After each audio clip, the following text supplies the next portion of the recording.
साल 2024 में पितृपक्ष कब से शुरू हो रहा है? पितृपक्ष में कौवे को क्यों कराया जाता है भोजन? क्या है इसका महत्व? क्यों पितरों से जुड़ा है संबंध? दोस्तों, आज हम इन सभी सवालों के बारे में जानेंगे, तो हमारे साथ बने रहिए और वीडियो को अंत तक ज़रूर देखना। दोस्तों, पितृपक्ष भाद्रपद महीने के शुक्ल पक्ष की पूर्णिमा तिथि से अश्विन माह के कृष्ण पक्ष की अमावस्या तिथि तक चलते हैं। इस साल 2024 में पितृपक्ष 17 सितंबर दिन मंगलवार से शुरू होने जा रहा है और इसका समापन 2 अक्टूबर दिन बुधवार को होगा। मान्यता है कि पितृपक्ष में श्राद्ध, तर्पण और पिंड दान करने से पितर प्रसन्न होते हैं और आशीर्वाद प्रदान करते हैं। उनकी कृपा से जीवन में आने वाली कई प्रकार की रुकावटें दूर होती हैं और व्यक्ति को कई तरह की परेशानियों से भी राहत मिलती है। भाद्रपद शुक्ल पूर्णिमा तिथि 17 सितंबर को सुबह 11:44 से 18 सितंबर सुबह 8:04 तक रहेगी। पितृपक्ष में पूर्वजों का श्राद्ध दोपहर के समय किया जाए तो उत्तम रहता है। यही वजह है कि 17 सितंबर को पूर्णिमा तिथि का श्राद्ध मान्य होगा। पितृपक्ष में कई ऐसे नियम हैं जिनका पालन करने पर हमारे पूर्वज प्रसन्न होकर हमें आशीर्वाद प्रदान करते हैं। पितृपक्ष में पितरों के निमित्त श्राद्ध, तर्पण और पिंड दान किया जाता है और इस दौरान कौवे को भोजन कराने का विशेष महत्व है।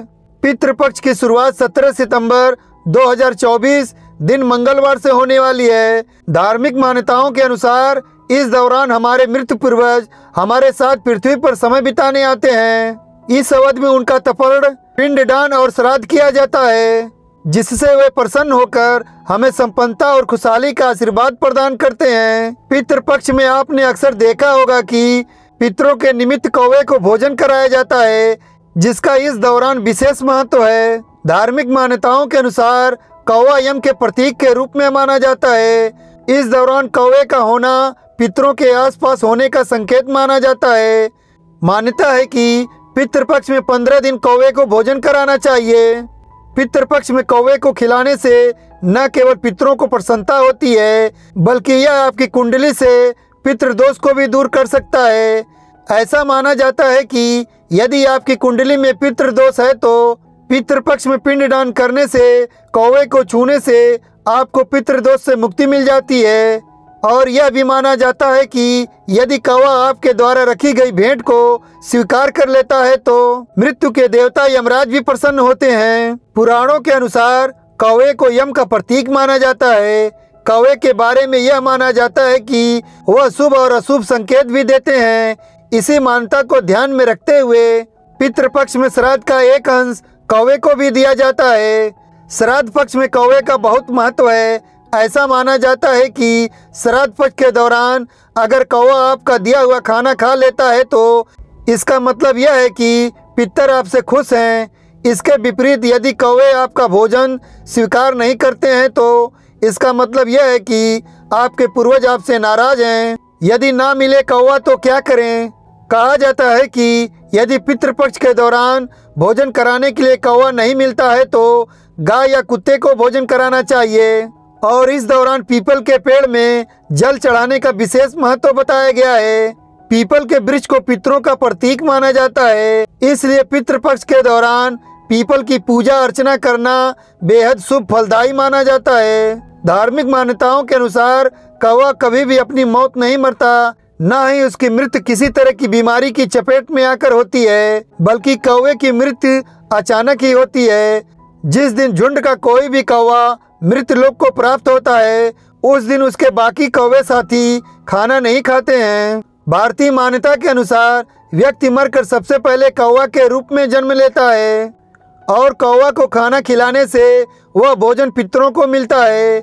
इसका कारण यह है कि पुराणों में कौवे को देवपुत्र माना गया है। त्रेता युग में जब श्री राम माता सीता और भ्राता लक्ष्मण के साथ वनवास के दौरान तपस्या में लीन थे, तब एक कौवा अचानक से वहां आ पहुंचा।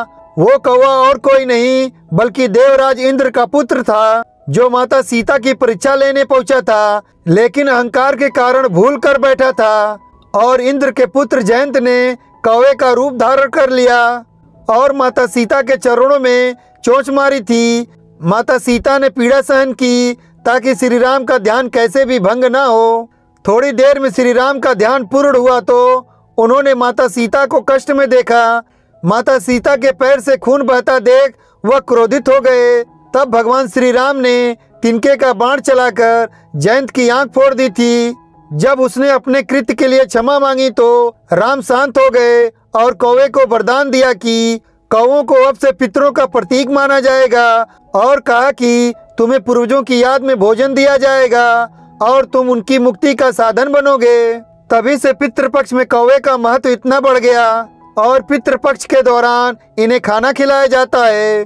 शास्त्रों के अनुसार किसी भी व्यक्ति की मृत्यु के बाद उसका श्राद्ध किया जाना अनिवार्य होता है। मान्यता है कि तर्पण अथवा पिंडदान जैसे कर्म करने से पितृ या पूर्वजों की आत्मा को शांति मिलती है और उन्हें मोक्ष की प्राप्ति होती है। ऐसा भी माना जाता है कि जो लोग पितृपक्ष में तर्पण नहीं करते हैं तो उनके पूर्वजों की आत्मा इधर उधर भटकती रहती है और उन्हें मृत लोक से मुक्ति नहीं मिल पाती है। क्यों 16 दिन के ही होते हैं पितृपक्ष?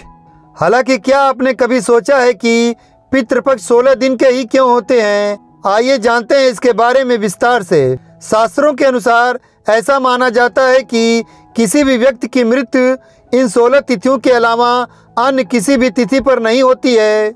इसका मतलब है कि मरने वाले व्यक्ति की तिथियां हमेशा यही रहती है, फिर चाहे इन्हीं में से कोई भी तिथि किसी भी माह में क्यों न पड़े।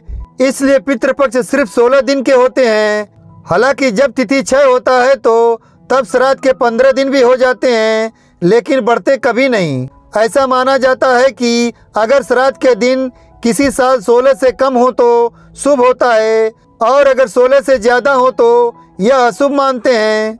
वही पितृपक्ष के 16 दिन के ही होने का एक तर्क यह भी है कि श्राद्ध पक्ष की अवधि के दौरान सूर्य कन्या राशि में स्थित होते हैं। ज्योतिष गणना के अनुसार ऐसा माना जाता है कि सूर्य के कन्या राशि में होने से पितरों को लाभ मिलता है और यह समय उनके लिए श्रेष्ठ है। ज्योतिषी शास्त्र के अनुसार जब कन्या राशि में सूर्य का प्रवेश होता है उसी समय पितृपक्ष पड़ता है। सामान्य अर्थों में जब सूर्य कन्या राशि में आता है तो सभी पितृ अपने पुत्र पौत्र और अपने वंशजों के घर धरती पर आते हैं। इस 16 दिनों की अवधि के दौरान पितृपक्ष की अश्विन अमावस्या को पूर्वजों का श्राद्ध नहीं किया जाए तो पूर्वज कुपित होकर अपने वंशजों को श्राप देकर वापस चले जाते हैं। पितृपक्ष के दौरान न करें ये कार्य। पितृपक्ष की 16 दिन की अवधि के दौरान जातकों को कुछ कार्यों को करने से बचना चाहिए। पितृपक्ष के दौरान गैर शाकाहारी भोजन का सेवन करने से बचना चाहिए। बालों को काटना नहीं चाहिए। इस दौरान लहसुन, प्याज आदि तामसिक भोजन का सेवन नहीं करना चाहिए। कोई भी नया प्रोजेक्ट, नया घर या नई गाड़ी खरीदने जैसे मांगलिक कार्य नहीं करना चाहिए। पितृपक्ष के दौरान पूर्वजों का श्राद्ध किस तिथि पर किया जाए? इस प्रश्न का मान्यताओं के अनुसार सही जवाब है कि अगर आपको पितर, पूर्वज या परिवार के मृत सदस्यों के परलोक गमन की तिथि याद है तो पितृपक्ष में पड़ने वाली उक्त तिथि को ही उनका श्राद्ध किया जाना चाहिए। यदि देह त्यागने की तिथि के बारे में पता नहीं है तो इस स्थिति में अश्विन अमावस्या को श्राद्ध कर सकते हैं। इसलिए ही इसे सर्व पितृ अमावस्या कहा जाता है। तो दोस्तों ये थी जानकारी पितृपक्ष की और उसके महत्व के बारे में। अगर दोस्तों जानकारी अच्छी लगी हो तो लाइक कीजिएगा, शेयर कीजिएगा और चैनल को अभी तक सब्सक्राइब नहीं किया है तो चैनल को सब्सक्राइब कीजिएगा। और वीडियो देखने के लिए धन्यवाद।